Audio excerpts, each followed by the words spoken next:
All right, friends, today we are going to do a reaction video to some Primus. Now, for those of you that don't know, Primus is a very interesting band. They really kind of came into their heyday early, mid-90s. Now, I remember Primus when they were there. They came out with, Jerry was a race car driver. What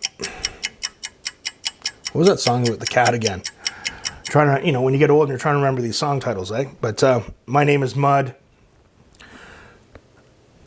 Primus were very different, okay? The bass player, Les Claypool, might go down as one of the best bass players, rock bass players, metal bass, I don't know, rock, metal bass players of all time. He is a phenom. Like, basically, the whole band is around his bass playing. He's that good. There was a funny story about he went to high school with Kirk Hammett from Metallica, and when Metallica sadly lost their bass player Cliff Burton in 1986, he died in a tragic bus accident when they were on tour in Sweden. Les Claypool was one of the people that was called to come in and audition, and James Hetfield from Metallica jokingly said he was too good, where Les Claypool was like, I wasn't really a big metal guy. I didn't even know how popular Metallica were at the time when I went into audition, but he's a funk guy, right? Like, his bass playing is just... Primus are very different, but they're worth checking out. And I'm going to be, you know, as I always am, honest, guys. When Primus came out, I remember watching them going, you know, another side note, their guitar player, Larry Lalonde, he was in a death metal band as a teenager that were doing pretty good, actually, called Possessed in the Bay Area, San Francisco Bay Area. And apparently he had a record deal when he was like in grade 10 with that band. Pretty wild, eh? In grade 10, you got a record deal. But Primus are different. They're definitely a tweak to the ear. They're definitely a band you listen to and go, what? Like, what is this? So what I wanted to do is I wanted to do a reaction video to something I hadn't seen. Now it's called Les Claypool's Duo de Twang. The guitar player, it looks like he's playing a dobro, and it doesn't look like Larry Lalonde. So this looks like a different project he had. But they're doing the song Wynona's Big Brown Beaver. Okay, now I haven't done an in-depth analysis of these lyrics. Les Claypool has a very interesting sense of humor, a very different sense of humor that kind of goes hand in hand with his music. So getting back to Primus, when they're in their prime, Primus, haha, does that make me a poet? I like Primus, but I didn't really get them. Like, I'd listen to a few songs and go, you know, that's cool. They're obviously very talented. But I didn't really get Primus. Now, you know, being older, wiser, as you guys know, I'm going back over certain music and artists, and I get them more now, okay? Les Claypool is a phenomenally scary musician on bass. But the song Wynona's Big Brown Beaver, you know, there is reference sometimes in English. Beaver can also be a slang for, you know, parts of the female anatomy. And I have to tell you guys, and I have to be honest, I too have a big brown beaver. Guys, so you guys don't believe me that there's a beaver in the front yard?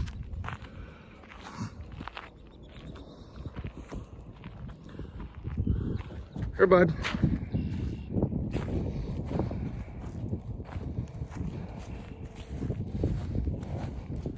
Here's some grapes for you. It's okay. Hey, it's okay. It's okay. There you go. It's okay. I'll play the guitar for you next time, okay, bud?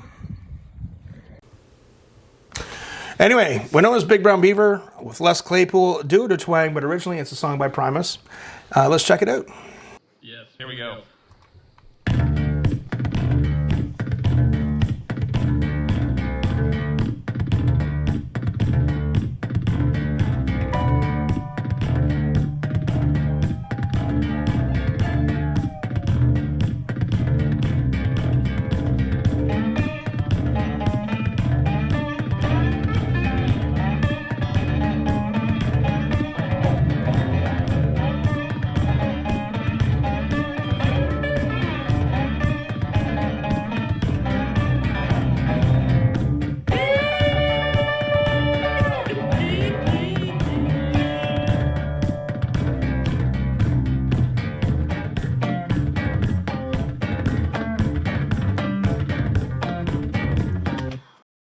So it looks like he's playing a dobro style bass.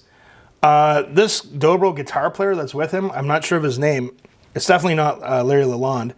This guy's amazing. If you listen to the structure of the original Wynona's Got a Big Brown Beaver, like that's, wow. I've never been, I've mucked around, fooled around on a dobro a few times. I was never a good slide player. Now, I never devoted myself to it. I think there's a few times in some bands where I had to play No More Tears from Ozzy Osbourne, and there's some slide guitar in it. And I was good enough to play that, but I'm not a slide player. But, you know, I can watch amazing slide players and go, wow, okay, this guy's awesome.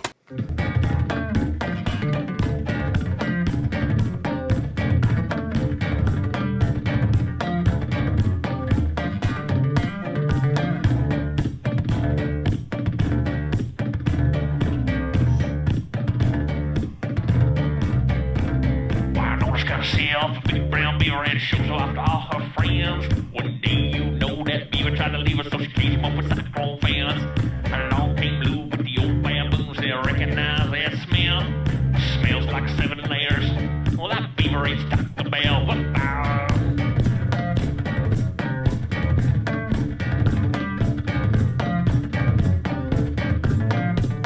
Come on.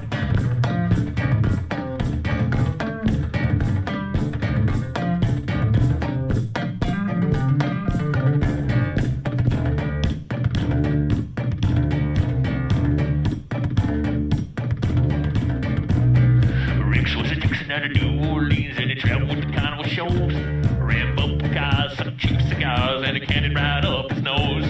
Got wind of the big brown beaver, so yeah, thought I'd take his off peek. But the beaver was quick and he grabbed by the cues and he shipped far away, guy to have.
That's my dog, but the show must go on. Here, puppy. I got her talk to brown beaver and she stuck him up in the air. Said I sure do love this big brown beaver and I wish I did have a pair. Beaver once slept for 7 days and gave us an awful fright. So I tickled his chin and I gave him a pinch and the bastard tried to bite. Why don't I love the big brown beaver and she stroked him all the time. She pricked her finger one day and it occurred to her she might have a porcupine. Well,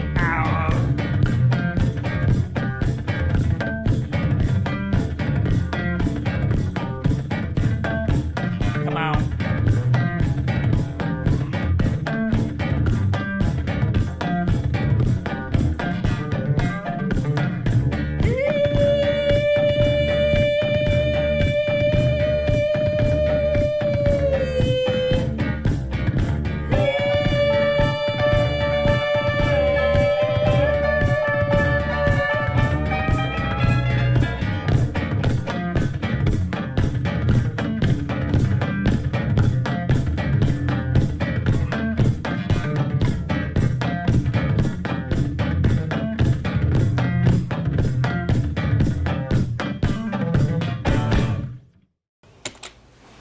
Holy that was amazing. So, that blew my mind musically. That was freaking amazing. I want to know more about this project that Les Claypool has done. I always knew he's an amazing bass player. I always was, but just watching that I was mesmerized. But let's go a little further with this, okay, about the Big Brown Beaver. I do have a pet beaver, as you now know, so I have an interest in this. Big Brown Beaver meaning. Okay, so Primus, so the song's about a woman and the adventures of her pet beaver. In an interview with Les Claypool, he explained that the story was inspired by a fishing trip, and Les Claypool is an avid fisherman. I was fly fishing with a friend of mine up in Lassen County, California, and the sun was going down and we were headed back to the car, he said. He was off in one direction and I went off in another direction. I came around this corner and I stepped into the creek. And just as I spied this thing, it spied me. It was this big furry mass coming my way. It flipped and popped its tail and scared the out of me, and I scared the out of it. This was a giant beaver. I mean, it was huge. So I kind of got it in my head, this Big Brown Beaver. Well, okay, how can I make a song out of that? And then it became Wynona's got herself a Big Brown Beaver. And from there, it just built into this mythological creature that obviously had a little doubt entendre to it. Anyway, if you ever get a chance to watch their original video for Wynona's Got a Big Brown Beaver, Wynona's Big Brown Beaver. Got beaver fever here today, folks. Okay, I got a beaver out front. Wynona's got a Big Brown Beaver. We're talking about beavers. The actual original video is pretty messed up. It's pretty, the costumes they're wearing and stuff, and you just look at Les Claypool and go, you know, if someone could come to this planet from a different planet, it would be Les Claypool. But I think he's a cool guy. He's very unique. Just a phenomenal bass player. And that dobro player, watching them play, just two of them. That was pretty amazing. Wow. So what do you guys think about the Big Brown Beaver? And we have Beaver Fever, not Bieber Fever. We're not believers. We have Beaver Fever. So I have a Big Brown Beaver out front, and Wynona's got a Big Brown Beaver. What do you guys think? Comment below. Keep the suggestions coming. Remember, practice hard, but practice smart, and we'll see you soon.